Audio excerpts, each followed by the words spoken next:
အဘူဒါဘီမှာလည်းဒီလိုလာတဲ့နေရာတွေရှိရဆိုတာခင်ဗျားတို့သိပြီးကြပြီလား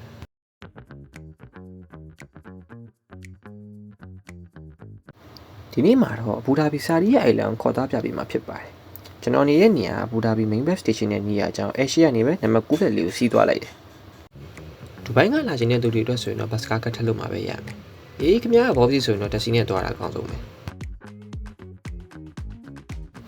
ဘတ်စကားပေါ်အစီအမီဆိုတော့လည်းသွားမယ့်နေရာရောက်ဖို့တော့ကိုတော့လမ်း3မိနစ်တော့ရှောက်ရတယ်ဗျ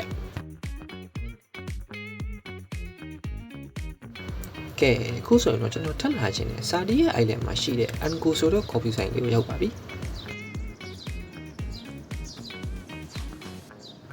ဒီနေရာကိုပြင်ရလေကတက်ရမှာမဟုတ်ပဲ Team Lab ဆိုတဲ့ဝင်ပေါက်ကနေတလွားကိုသွားရမှာပါ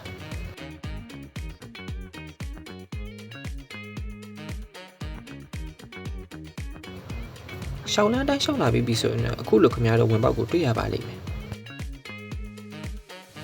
ဆိုင်လေးလည်းရောက်ပြီဆိုတော့စားစရာတောက်စရာလေးတွေကျွန်တော်မှာလိုက်အောင်မယ် First impression မှာနေဆိုင်ကတန်ရှင်းပြီးတော်တော်လေးလာတဲ့ထဲမှာပါတယ်ကဲခင်ဗျားရီကနေလာတိတ်မယ်ဆိုရင်ဒီနေရာခင်ဗျားတို့မျက်နှာပန်းလှစီမှာတေးကြတယ်ကဲခင်ဗျားရီကမရှိဆိုရင်လည်းကြောက်ထဲလာလို့ရပါတယ်ခင်ဗျားတို့မျက်စိအစာကျွေးဖို့အတွက်ဒီဆိုင်မှာဘာတွေရှိလဲဆိုတော့သိရအောင်ကျွန်တော်ဗီဒီယိုရိုက်ထားတယ်ခင်ဗျားတို့ချက်တော့ကြည့်လိုက်အောင်ဈေးတွေကလည်းအရင်ကြီးနေတာမျိုးမဟုတ်ဘူးဆိုတော့ကျွန်တော်တို့တော့ပို့ပြီးတော့အဆင်ပြေတယ်25ကနေ30ဝန်းကျင်တောင်ပဲရှိတယ်ဒီနေ့ကျွန်တော်တွားတာစနေနေ့ဆိုတော့ဆိုင်ရ indoor outdoor လူတွေပြည့်နေရပဲအဲ့တော့ခင်ဗျားတို့အနေနဲ့ခုံရချင်တဲ့ soft သွားဖို့ကြံပေးခြင်းတယ်ညနေ3နာရီဆိုတော့ outdoor ကတော့နေတော်ပူသေးတယ်ဗျ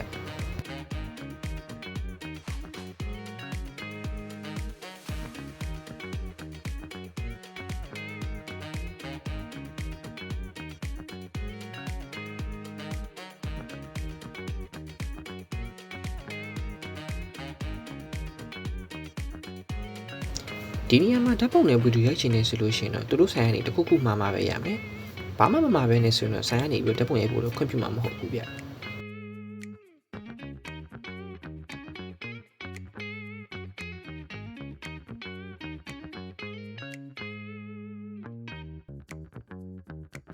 ဒီလေကအဆင်းက view ဆောင်ဓာတ်ပုံရောဗီဒီယိုကိုရိုက်လို့အကောင်းဆုံးနေရာလို့ပြောလို့ရတယ်။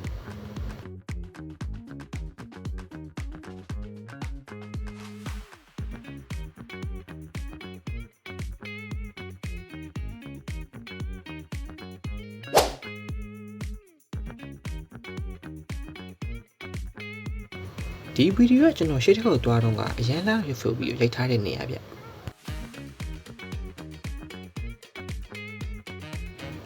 ကဲခင်ဗျာပတ်စံမကုန်ရင်းဆိုတော့စာအုံဝင်လဲရတယ်အခုကျွန်တော်ပြထားတဲ့နေရာမှာ public area နေရာတွေလည်းရှိတယ်လို့ထိုင်ကုန်နဲ့ထိုင်ပြီးတော့နားလို့ရတဲ့နေရာတွေလည်းရှိတယ်နောက်မှကျွန်တော်ဗီဒီယိုနဲ့ပြပေးထားတယ်တစ်ချက်တော့လိုက်ကြည့်လိုက်ပါ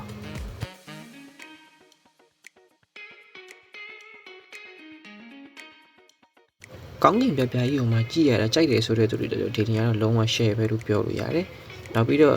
အကုန်လုံးကလည်း background တွေအကုန်လုံးက white color တွေပဲဖြစ်နေရဆိုတော့ဒီလုံးဝတော်တော်အေးတယ်ဗျ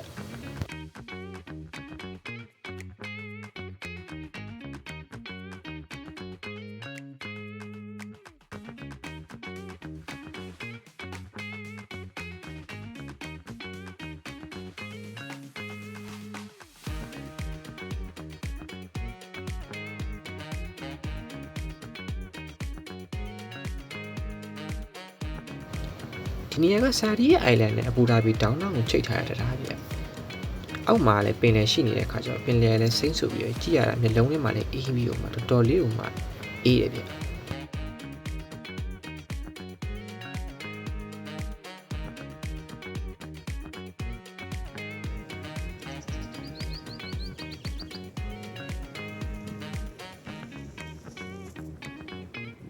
အခုမြင်နေရတဲ့တိတ်ငက်ပုံစံမျက်လုံးကြီးကတော့နောက်ယူစီးမီဆိုတဲ့ဇာတ်ကားထဲသွားတဲ့နေရာဗျ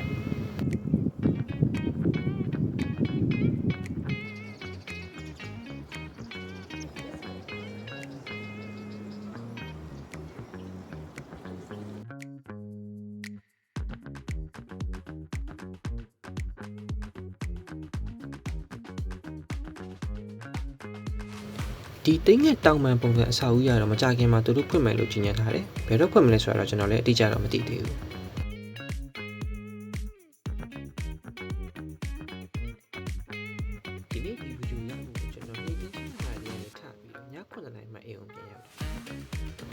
ကျွန်တော်ကိုယ်တိုင်လည်းကြည့်မဲ့သူတွေ quality တစ်ခုကောင်းကောင်းပေးနေတာဖြစ်တဲ့အတွက်ကြောင့်မလို့ကျွန်တော်တော်တော်လေးအားစိုက်ထားတာလည်းပါတယ်ဗီဒီယိုကအရင်ကြီးတော့မပြည့်စုံသေးဘူးဆိုပေမဲ့ကျွန်တော်ကတော့တော်တော်လေးကိုတော့အားစိုက်ထားတယ်ဗျ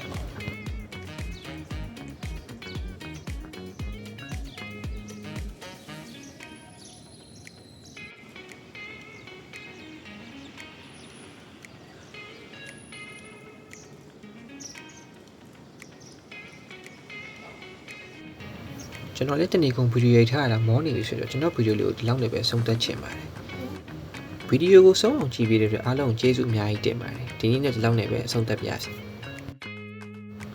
နောက်လာမယ့်ဗီဒီယိုတွေမှာလည်းဘယ်လိုဖန်တီးသွားမလဲဆိုတော့စောင့်ကြည့်ပေးကြပါဦးကျွန်တော်ရဲ့ page လေးကိုလည်း like and follow လေးလုပ်ပေးပါအောင်လို့တောင်းဆိုချင်ပါတယ်ကြည့်ရှုသူတယောက်စီတိုင်းကိုအားလုံးကိုကျေးဇူးအများကြီးတင်ပါတယ်